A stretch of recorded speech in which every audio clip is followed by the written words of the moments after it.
Pada kesempatan kali ini, kelompok 2 dari kelas 2B akan memaparkan sedikit materi mengenai kloroplas dan juga fotosintesis.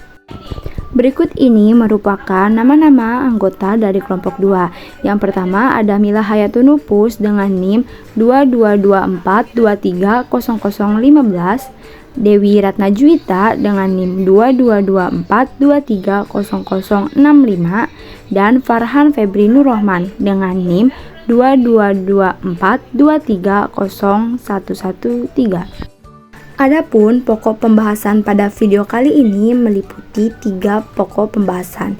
Yang pertama ada kloroplas dan bagian-bagiannya. Yang kedua ada reaksi gelap dan terang dalam fotosintesis. Dan pembahasan yang terakhir ada perbedaan proses fotosintesis pada tumbuhan C3, C4, dan tumbuhan CAM. Langsung saja kita ke pembahasan yang pertama mengenai kloroplas dan bagian-bagiannya. Kloroplas adalah organel bermembran yang berperan sebagai pusat utama fotosintesis. Jumlah kloroplas ini sangat bervariasi pada tiap jenis tumbuhan. Misalnya pada alga hijau seperti Chlamydomonas dan Spirogyra, jumlah kloroplasnya akan berbeda. Begitu pula pada tumbuhan tingkat tinggi, jumlah kloroplas ini sangat bervariasi pada tiap selnya. Setiap sel biasanya memiliki 30 hingga 200 kloroplas. Meskipun jumlah kloroplas bervariasi pada setiap tanaman, kloroplas ini umumnya berukuran 4-5 mikrometer. Dan tanaman yang tumbuh di tempat teduh biasanya mengandung kloroplas yang berukuran lebih besar jika dibandingkan dengan tanaman yang mendapat banyak cahaya. Klorofil merupakan pigmen utama yang terdapat pada tumbuhan. Klorofil sendiri terbagi menjadi 2 jenis, yaitu klorofil A dan klorofil B. Klorofil A merupakan pigmen hijau rumput atau grass green pigmen yang mampu menyerap cahaya merah dan biru keunguan, serta berperan dalam reaksi gelap fotosintesis. Sedangkan klorofil B merupakan pigmen hijau kebiruan yang mampu menyerap cahaya biru dan merah kejinggaan. Klorofil B banyak terdapat pada tumbuhan, gangga hijau, dan beberapa bakteri fotoautotrof. Selain klorofil, kloroplas juga mempunyai pigmen lain diantaranya seperti karotenoid, autocyanin, dan phycobilin. Karotenoid memiliki kemampuan untuk menyerap cahaya biru kehijauan dan biru keunguan, sekaligus juga bisa memantulkan cahaya merah, jingga, dan kuning. Karotenoid ini banyak ditemukan pada bunga, buah, dan sayuran. Autocyanin dan phycobilin ini merupakan pigmen merah dan biru. Autocyanin banyak ditemukan pada bunga, sedangkan phycobilin banyak ditemukan pada kelompok gangga merah dan cyanobacteria. Kloroplas juga memiliki bentuk yang beragam.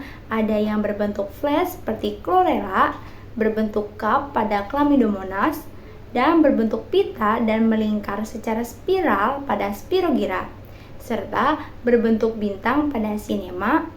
Pada tumbuhan tingkat tinggi juga, kebanyakan kloroplas ini berbentuk hampir bulat atau bulat telur. Berikut merupakan contoh bentuk-bentuk kloroplas pada tumbuhan. Seperti halnya kebanyakan organel dalam sel eukariotik, kloroplas juga dikelilingi oleh membran bilayer berbentuk cakram yang disebut amplop kloroplas. Kloroplas ini memiliki membran luar yang bersifat permeabel terhadap berbagai molekul, sedangkan membran dalam kloroplas ini bersifat selektif permeabel dan banyak mengandung protein transport seperti protein integral yang berfungsi mengatur keluar masuknya molekul kecil, contohnya seperti molekul gula. Membran bagian dalam dari kloroplas ini membungkus substansi kaya protein yang disebut dengan stroma.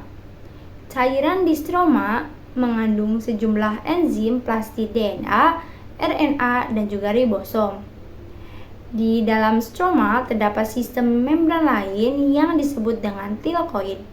Sistem 3 membran ini membagi kloroplas menjadi 3 kompartemen internal yang berbeda. Pertama, ruang antar membran dalam dan membran luar dari amplop kloroplas. Kedua adalah stroma yang terletak di antara amplop kloroplas dan membran tilakoid. Serta yang ketiga adalah lumen tilakoid. Membran tilakoid berupa jaringan cakram pipi yang saling terhubung dan tersusun bertumpu yang disebut grana. Membran tilakoid disebut membran Fred, dan grana dihubungkan oleh membran tubular yang disebut lamela integral. Setiap kloroplas dapat berisi 10 hingga 30 granum, dengan satu granum terdiri dari sekitar 20 hingga 60 tilakoid. Berikut merupakan penjelasan lebih lengkap mengenai bagian-bagian yang ada pada kloroplas. Pertama ada lamela. Lamela merupakan sistem membran yang menghubungkan grana-grana dalam kloroplas. Plastoglobula merupakan butiran kecil di dalam stroma kloroplas yang mengandung lipid. Tilakoid merupakan struktur bermembran pipi di kloroplas tempat terjadinya fotosintesis. Membran tilakoid merupakan membran yang melapisi tilakoid dan penting dalam proses fotosintesis. Lumen adalah ruang di dalam tilakoid tempat terjadinya reaksi redoks dalam fotosintesis. Stroma merupakan substansi kaya protein dalam kloroplas tempat terjadinya siklus Calvin. DNA merupakan materi genetik di dalam kloroplas.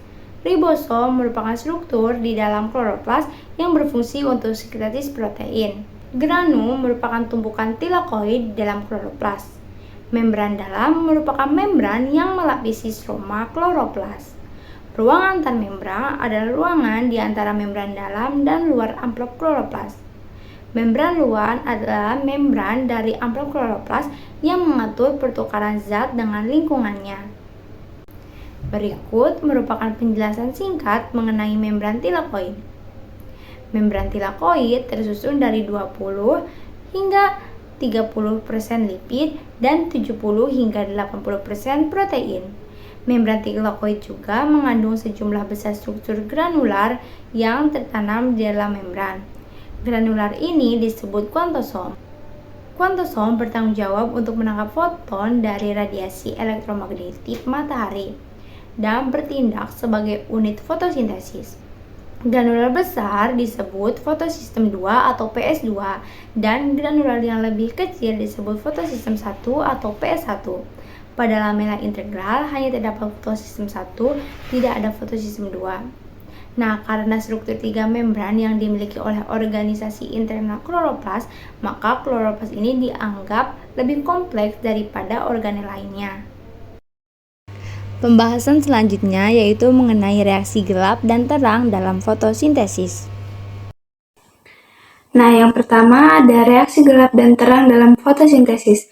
Nah, fotosintesis sendiri yaitu berasal dari matahari dalam bentuk cahaya dalam gelombang yang tersusun atas partikel-partikel energi yang disebut dengan foton. Nah, foton dapat dikarakteristikan oleh panjang gelombang matahari yang dipancarkan.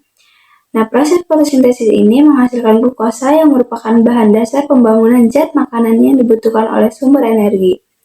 Nah, mengapa sih tumbuhan itu berwarna hijau? Nah, warna pada tumbuhan itu dihasilkan dari pantulan cahaya matahari memantulkan cahaya hijau dan kuning. Sedangkan cahaya merah dan biru diserap oleh tumbuhan. Fotosintesis ini terjadi dalam dua reaksi, yaitu reaksi terang dan gelap. Baik, selanjutnya ada reaksi terang. Nah, reaksi terang ini merupakan tahapan awal dari serangkaian reaksi yang mengubah energi cahaya menjadi energi kimia. Berikut adalah prosesnya. Nah, reaksi terang. Reaksi terang ini membutuhkan energi cahaya untuk menghasilkan energi kimia, yaitu ATP dan NADPH2.